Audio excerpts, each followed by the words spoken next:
That was yours? Mm-hmm. Okay.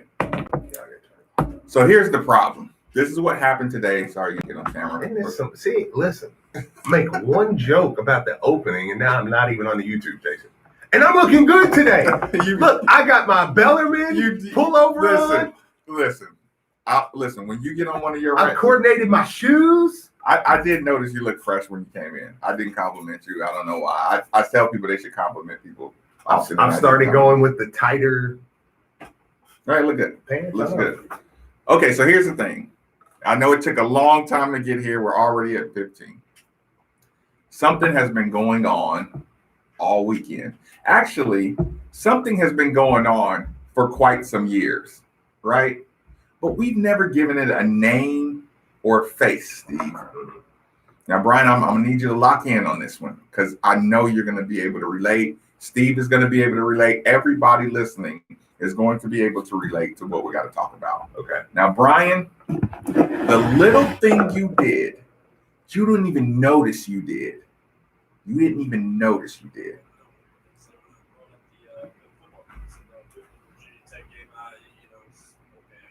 It was good. I mean, it was okay. Oh, keep that in mind. Fair enough. Keep that in mind. So, people, I got to paint a picture of a friend of yours right now. Ladies, you have this friend. Gentlemen, you have this friend. Okay, listen. You know that guy who likes to put himself down so you compliment him, right? You know that guy I'm just a loser. I mean, I'm being dramatic, but you know, some of those guys are just starving for sympathy. Thank you, Brian. That's a good. Well done. Yeah, exactly, because I didn't have that phrase. Yeah. Starving for sympathy. Starving. They're your friend. Yep. Or, they're your associate. They're your coworker. Mm-hmm. Whatever. Starving for sympathy. And then, after a while, they start saying, oh, you can do this and you can do that. So now, they're in a low place, and you have to say, well, my life isn't perfect either. Because I do have the problems with this, and I do have the problems with that. Before you know it, you don't even realize the person that person that's starving for sympathy, starving for something to bring you into their world. Yeah. Now you're saying, yeah, well, my life's not perfect. I got to do this, and I got to do it. But before you started this conversation, your life was awesome. Feel good. You felt good. Yeah, you got some issues here and there. Yeah, but you know the big picture, fixable issues, and the ones that aren't fixable, I've learned to deal with. You know what I'm saying? Yes. So that is your life, right? Yeah. Okay. So what's going on? What's been going on is what we got to talk about, Steve. Okay. And listen, and ladies, the same example applies to you. Can we let people know this? I think I know where you're going. This is going to come back around to football, right? Oh, 100%. Yeah. Okay, all right. 100%. Yeah. Ladies, you have the friend who's always, you're so pretty, you got everything, I'm just a loser. And then before you know, you're like, girl, I got these saddlebags and I got these blah blah blahs, and now you're talking about yourself in a negative way, right? But before that conversation, you felt good in the mirror, right? But you get roped into this because you have compassion for your fellow whatevers. That's going on right now in your world, people, and you can't even see it. Yeah. In your sports world, that's going on right now. By the way, the guys in the parking lot video were Kyle and Matt, right? They wrote us on Twitter. One of them listens from Charlotte every day. And they were, right. How cool is that? I know. They tagged you in. Shout out my Charlotte family, my Asheville, North Carolina family. Shout out. I should have known it. That's awesome. Yeah, that's really cool. I just followed them on Twitter. That's great, man. All right, sorry. Okay, so here's what's going on, people. Okay. It's happening around you. Because everybody right now is going, they are thinking of a person that you're like, when I do hang around them, I start to really look at the boo-boos in my life. Right. Like I'm scared. I'm starting to be nervous about feeling good around this person. Yeah. Right? Like you don't even realize it. Subconsciously, you're being sucked into Loserville. Mm-hmm. Right? So here's the thing. Louisville fan, do not fall victim to that attitude. Do not fall victim to bringing yourself into the world and psychology of loser. I'm gonna do something a little different this morning because it's been weighing on my mind heavily. Brian, you were proud of your team as a Louisville fan. Steve, you were proud of your team. I was, as a man. Louisville fan. I was. I'm not gonna lie. Louisville fans got up that morning, Saturday morning, and you heard the news about your players. Mm-hmm. And you knew in your brain, they are going to run this ball up and down the field. Leading rusher in America. All day long. Your brain, your stomach dropped, and your brain went to 2-10 years. You were rating for one of the most pathetic defensive performances and overall games that you've ever seen. Probably longer than the 2-10 year. Mm-hmm. You read that number, 5 defensive linemen. You started reading names and you said, Montgomery, oh my God! Yaya, oh my God! Oh, Peterson! It's like, oh God! Javarius Peterson, oh my God! Why? I know. Why could you do this on Halloween blackout day? We are going to give up 78 points by halftime. You all did that when you heard the news. You all said, are we going to have like cornerbacks on the line, like on the defensive line? Like, what are we going to do with 5 defensive linemen? You can't do that. Mm-hmm. Everybody thought that. Mm-hmm. Remember how you felt at that moment. Now, here's the thing that I was going to do that's a little different. By the way, the YouTube is up and running for as much as I can do that. Remember that feeling that you felt. Now, go be a Kentucky fan for a minute. And Kentucky fans that are listening, I'm talking to you right now. I'm going to talk to you from a different way. Because, Steve, we can talk sports. And we can talk fan bases that are our rivals. Because sometimes the bigger picture is more important. Sure. Right? Sure. And we've had this conversation privately. Yes. Just so you know. Just in the last 24 hours. Yeah, this is not Steve. This is not a something fantasy, right? Yeah. Kentucky fan. Time traveler Kentucky fan. Do this for me. I'm gonna help you. Help me help you on this one. Mm-hmm. Time traveler Kentucky fan. Go back to schedule release date. And what I want you to do is read the schedule. Yeah. And I want you to pencil in 14-3. Georgia, Kentucky. If you had an inside man that could go to the future and tell you 14-3 at home, book it. You couldn't think of a scenario, Kentucky fan. You could not think of a scenario. I don't care if you're undefeated going into the game. 14-3, we lose to Georgia.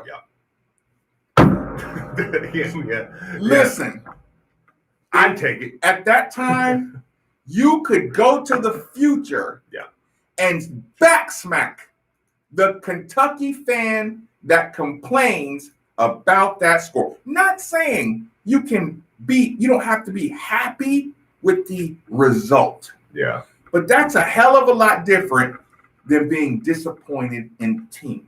Yeah. I'm not going to celebrate a loss, but I'm not going to be disappointed in what happened. Because 14-3, you held Georgia to 14 points. You were in it. You were in it, fan base, right? And it wasn't just that. You were competing against Georgia recruits, a Georgia program, a Georgia wide receiver. Who do you think you are with the tweets that I saw? I don't do moral victory. There's no way you. Who the hell do you think you are? You know how many years it takes. You're competing with Georgia finances, Georgia mentality, Georgia recruiting, Georgia structure, Georgia history. Kentucky is competing with that, and 14-3, and you knew that quarterback was 1 second away from giving you a turnover to help y'all steal that game. The loser attitude is generational. And if you let your media keep you in that loser attitude, it's never going to go away.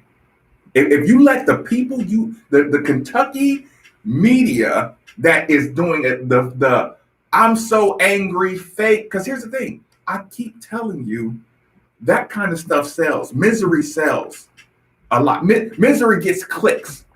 Put it that way. It doesn't sell, it gets clicks. I'm so mad. Somebody has to go. You lost 14-3 against Georgia. Ain't nobody got to go nowhere. But you know what? There's another fan base that sits and chuckles and says, your media and your attitude is why 8 years in, you have a line. You have 2 lines that can go toe-to-toe with almost everybody in the country. But you know what? The players smell that loser attitude. All those recruits that follow BBN, and they see how you feel about your game after Georgia. I'm not going to Kentucky to get back. If I go to Kentucky and we hold them 14-3 and they're acting like, what? Yeah. That's what happened this weekend. And Steve and myself watched it. And we said, you know what? You feel sorry for them. Just for a split second. You feel sorry for them who are being led down a line, a straight line to Loserville. Yeah. And it's that. You know what? And on the flip side, a Louisville fan has, and see, I forgot one. NFL scouts feel it too. They feel your loser energy coming out of there. Oh, you got one guy that can come out of there and but they do that. They're not going to respect your players when your public acts like that, right? When your local conversation is like that. Fast forward, Louisville fan, you have a curse too, a generational curse.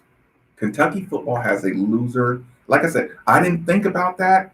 It came to me naturally. I was listening, I was reading, and I'm just like, that's just so much loser attitude.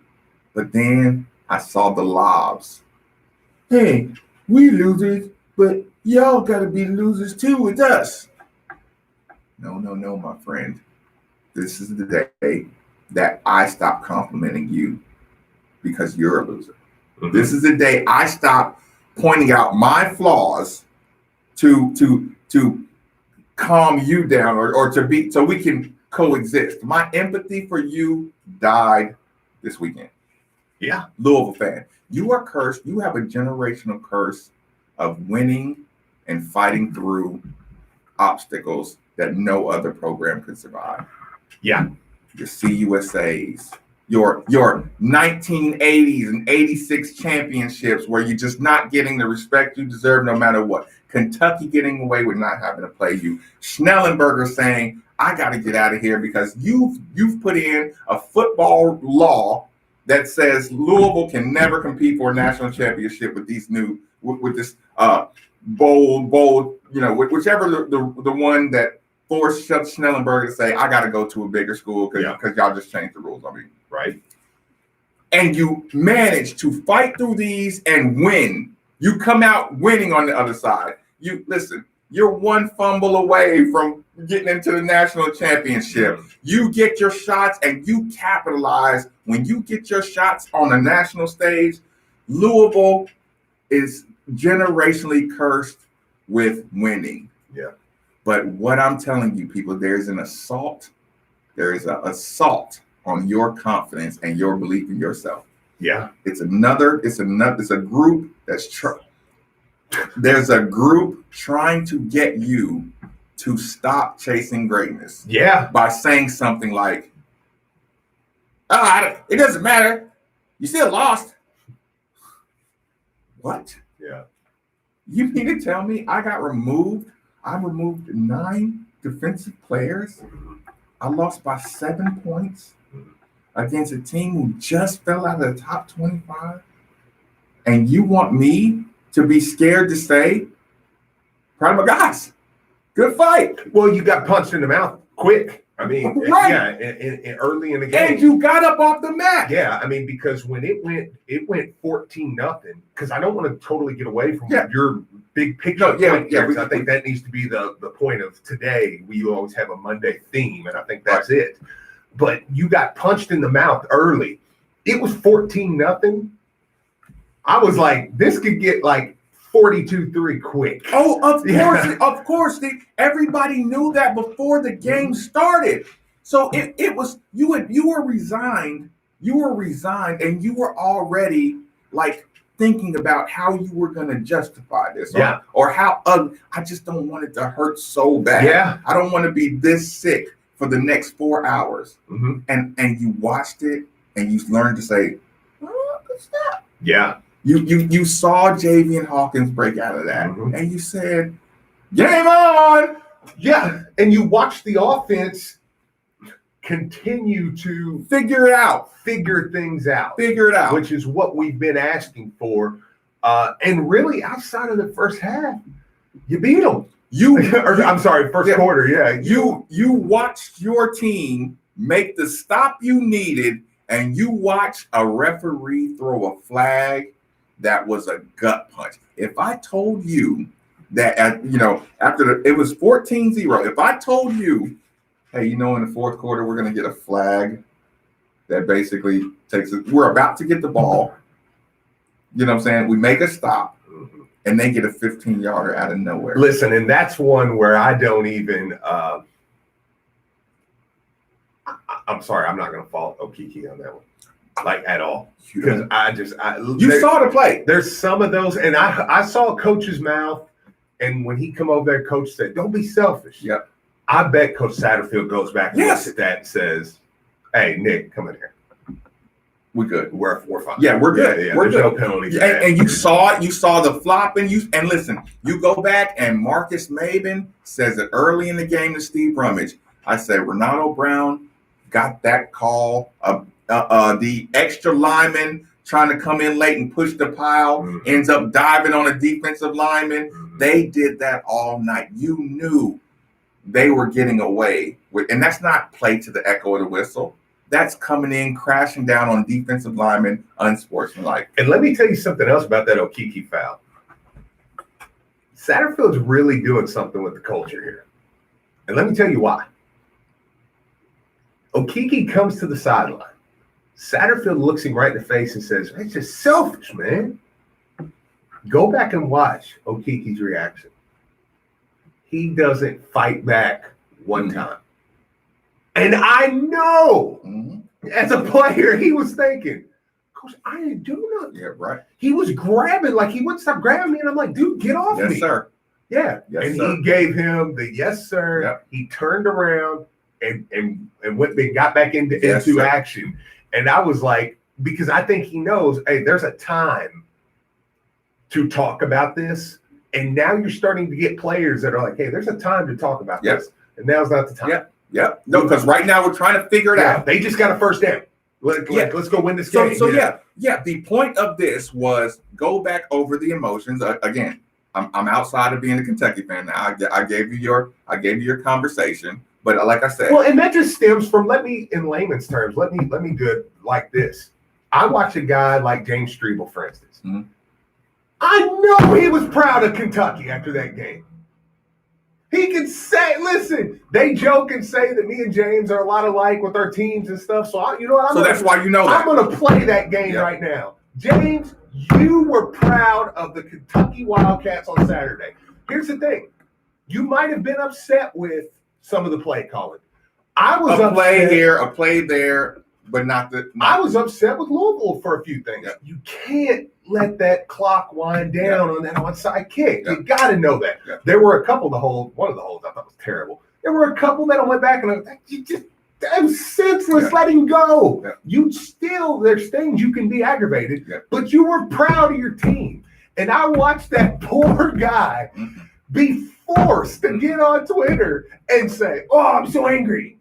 Oh, I'm so mad. Oh, I hate my team. Fire them." You know, and listen, and it's like, not only did I feel sorry for them, I felt sorry for the people he was spreading that to. right. Because you have influence in here, and you spread loser I know. everywhere. You gave a platform for loser. If I told you your results of Georgia for beginning preseason, Georgia 14-3. You go to Tennessee, wipe the floor with them. You Ole Miss, you doink an extra point in overtime against Lane Kiffin and Ole Miss with an all SEC schedule. Sign me up now. Yeah, right. Yeah, like I said, I hope your past self, Kentucky fan, I hope your past self comes to your dreams at night like Freddy Cougar and gives you a backhand for whining like you did on Saturday. See, but it's what you said though. If that's the route you're being, I don't want to say bullied, but pushed into, being corralled. Don't dare, Louisville fan, fall into the trap of, well, y'all are happy about a loss and we're not, so we're a better fan base. Don't you dare fall into that, because you know what, Louisville fan? You were proud of that football team on Saturday. Did they make some mistakes? Yes. Offensively, did you start the game slow again? Yes. Fix that. Figure that out. Yes. If you don't start the game slow, maybe you score there early. You know, we stick into it. There were a couple senseless penalties. There are things you can pick out, sure, but you can be proud of that football team on Saturday, who Saturday morning found out they were missing 11 guys on Saturday morning, and you're talking 5 or 6 starters on Saturday morning to come out and look, lost guys at a place where you already aren't deep. It was a 2-point spread in the first place. It's like, I mean, that was a full roster. Yeah, you were an underdog. You were, I think, it was 4 or 5. Yeah, by game time. Yeah, you're right. No, I think it opened. Brian said last week it was 5. It was like 5 was the spread. Oh, okay. That's what I'm saying. Like, you were already. Yeah. I mean, an underdog. Yeah, this is a Virginia Tech team who has the leading rusher in America. A Virginia Tech team that if they make one extra play against Wake Forest, come into Cardinal Stadium this week, ranked top 15 with 1 loss. And you kind of feel down the stretch like, I still think we could have got it. You saw the play call too, like that onside kick, like all that stuff gave you were like, after that one, you were like, oh, like, how are they going to try to screw us? Then you found out, Coach Satterfield was playing the game back and forth, the cat and mouse game, like the commentator said. Yeah. And listen, a slip up in execution. Yeah. But you were prepared for the situation. Yeah. You had a play call to win the game, to steal the game in this situation, tie the game, whatever. Hang on to that. Don't get drug into, like you said, Steve, we lost and we're mad. You lost and you're happy, but we're not the same. We are not the same. We have a different energy. Mm-hmm. And like I said, for those of you rival fan base who fell into that, I do pity you. I seriously do pity you. David, thanks for hanging on and joining us on 93.9. What's on mine?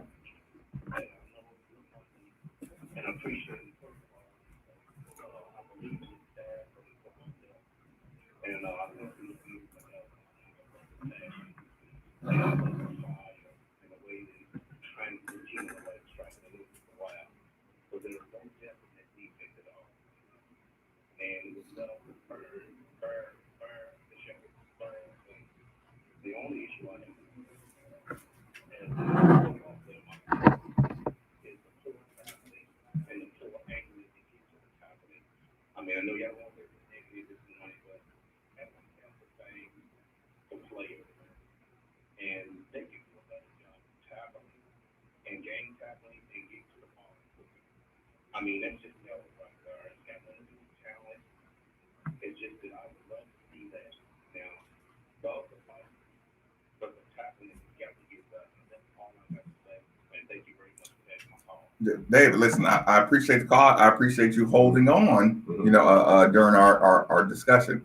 Here's the thing. I don't mind hearing negative pieces of the game or negative things in the game. Well, at the end of the day, they've still taken some L's. I mean, they're not. Yeah, right. They're obviously not perfect. No, they David, we all agree easily. You got to tackle better. Mm-hmm. We all agree Jack Fagot cannot bounce off that guy when you got him in the backfield. Yeah. You got to run through that one. We all agree you're in the can't get right list for those missed tackles. But you know what I did see? What's that? I saw 3 hits that I haven't saw all year from this team on Saturday. And going back to last week, I've watched them start to run. I watched CJ Avery meet a guy at a line and just bang. Yep. And it's like momentum stop. Yeah. So I mean, the point stands, like, they are getting counterpunched this year. Last year, they caught a few teams by surprise. Right. They ended up with 7-8 wins. They're getting counterpunched by a few teams this year, but you still feel like they've got a good product here. Like, they have something. There are a few personnel plugs here and there that they still need. Yes. I mean, but again, I go back to the texter who said it. I remember watching Lamar Jackson's freshman year going, You got something. You got something. They're losing some games. Man, I feel like they got something. No, yeah. Like I said, David, I'm totally okay with pointing to things that have to get better. Mm-hmm. Sure. Yeah. But listen, I think it's negative to. Yeah, poor angles. Yes, you think you can catch somebody. You don't take the fundamentally sound angle. We're gonna talk about it. Mm-hmm. You don't purposely say I'm gonna take a straight on angle and let him out. No. You think you can catch him at this angle. They want you to play the safer angle. Yeah. You take an aggressive angle, you get outrun. Right. That's a mistake of commission, not omission. Right. It's a part of the game. But like I said, that's okay. Not sunshine and roses. But just remember, what you expected was closer to what was farther away from the result you got than you could have imagined. Yeah. What you expected after 42-35, 7 minutes into the game. What did you tell me, Marcus, before the game? Steve, what would you called me and you said, all right, Steve, what would you find respectable? I said, I mean, if they lose 45-42 or something, I was like, I mean, heck yeah, 42-35. Get over yourself, Steve. You're proud of them. You're proud of them guys, dude. Josh, thanks for joining us on Middays with Marcus Baby. Fire away. No doubt. That's funny.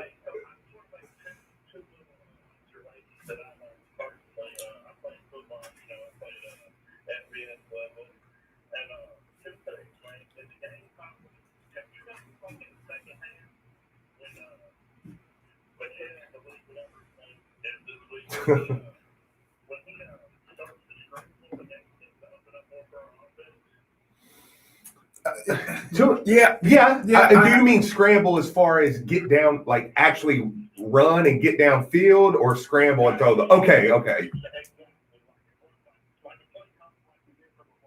Yeah. See, now that I agree with. Yeah, 100%.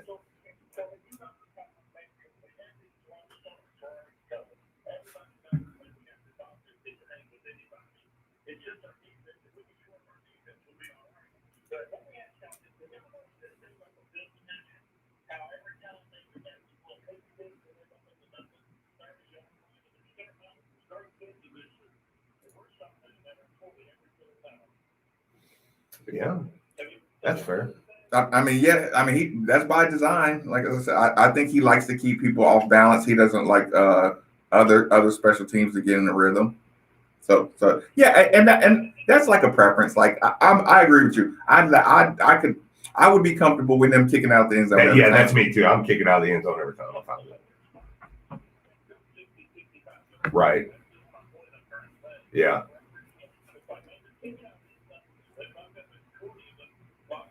Yeah. Here's the thing: if we had more of a reliable, consistent defense, I would probably complain more. But our defense, like we bend a lot, Yeah. So a lot of times, and I appreciate the call. A lot of times, it doesn't matter if it's an 80-yard drive or 60-yard Yeah. drive. If our defense is going to make a stop, they're going to make a stop. His point's taken there. Right. I tell you what, we've been going far too long. YouTubers, I'm gonna set up these sound to get a little better sound on the call. Quick commercial break. Middays, Marcus Manning. I like to run on the field.